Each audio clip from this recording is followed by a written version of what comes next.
Chupa ile ina rangi za ajabu ajabu, sio nyeupe, nyekundu, nyeusi. Yaani kama chupa ya kichawi kichawi.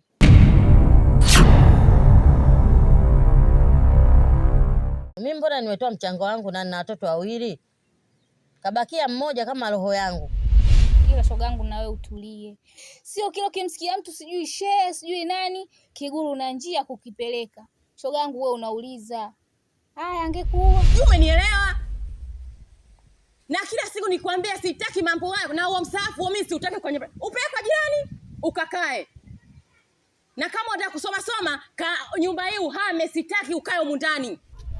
Ni kitu gani? Maana alienda sijui kwa kijana gani huko, sijui mwenyewe anadai ni ustazi. Lakini baada ya kwenda huko mwenyewe anadai amekuta mauzauza sijui vitu gani, mimi hata ananielezea mimi simuelewi. Kukudhalilisha?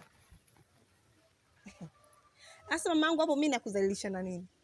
Umetaka shilingi 100, sina shilingi 100 na 500, change nenda nayo, nakudhalilisha na nini?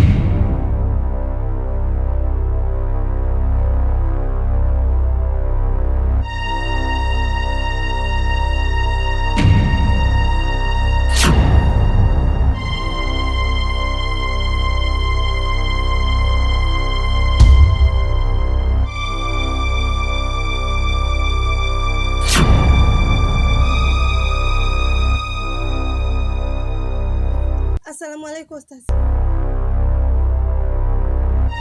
Wa alaykum salaam.